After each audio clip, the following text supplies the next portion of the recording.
যার নাক উঁচু ও লম্বা সে তো চাইবেই সেটির আকার আকৃতি গঠন ঠিক রাখতে।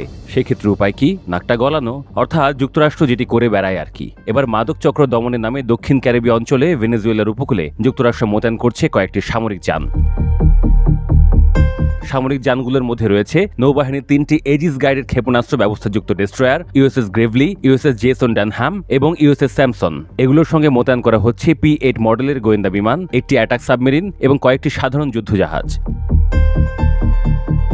সামরিক এ জলযানগুলোর সঙ্গে সব মিলিয়ে প্রায় 4000 নৌ সদস্যকে পাঠানো হচ্ছে দক্ষিণ ক্যারিবীয় অঞ্চলে। এই বাহিনী আন্তর্জাতিক আকাশসীমা ও জলসীমায় নজরদারি এবং গোয়েন্দা তথ্য সংগ্রহ ছাড়াও নির্দিষ্ট স্থানে হামলার জন্য প্রস্তুত থাকবে।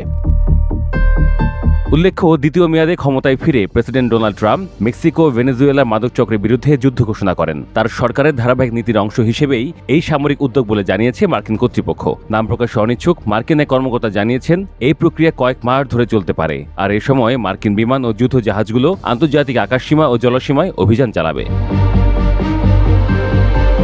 ভেনেজুয়েলার প্রেসিডেন্ট নিকোলাস মাদুরো মাদক চোরাচালান প্রতিরোধের অজুহাতে মার্কিন সামরিক যান মোতায়েনের তীব্র নিন্দা করেছেন এবং এটিকে ভেনেজুয়েলায় অবৈধভাবে শাসন পরিবর্তন করার প্রচেষ্টা বলে অভিহিত করেছেন।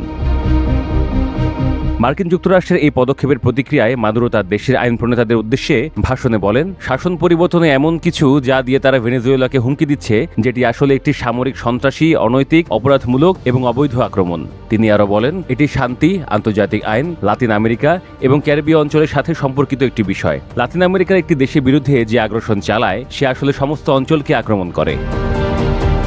2020 সালে ডোনাল্ড ট্রাম্পের প্রথমবার প্রেসিডেন্ট থাকার সময় মাদুরো এবং ভেনেজুয়েলার আরও কয়েকজন সিনিয়র কর্মকর্তার বিরুদ্ধে মার্কিন ফেডারেল আদালতে অভিযোগ আনা হয়েছিল। ওই অভিযোগে তাদের বিরুদ্ধে মাদক সন্ত্রাসবাদের ষড়যন্ত্রে অংশগ্রহণের অভিযোগ অন্তর্ভুক্ত ছিল। ট্রাম্প প্রশাসন এই মাসের শুরুতে মাদক সম্পর্কিত অপরাধের অভিযোগে মাদুরোকে গ্রেপ্তারের জন্য নির্ধারিত পুরস্কার দ্বিগুণ করে $5 কোটি উন্নীত করেছে। এর জবাবে ভেনেজুয়েলার প্রেসিডেন্ট এই সপ্তাহে ঘোষণা করেছেন যে মার্কিন যুক্তরাষ্ট্রের হুমকির প্রতিক্রিয়ায় তিনি পুরো ভেনেজুয়েলার 4.5 লাখ মিলিশিয়া মোতায়েন করবেন। তিনি ওয়াশিংটনে এই পদক্ষেপের নিন্দা জানাতে জনগণকে বিক্ষোভ করতেও আহ্বান জানিয়েছেন।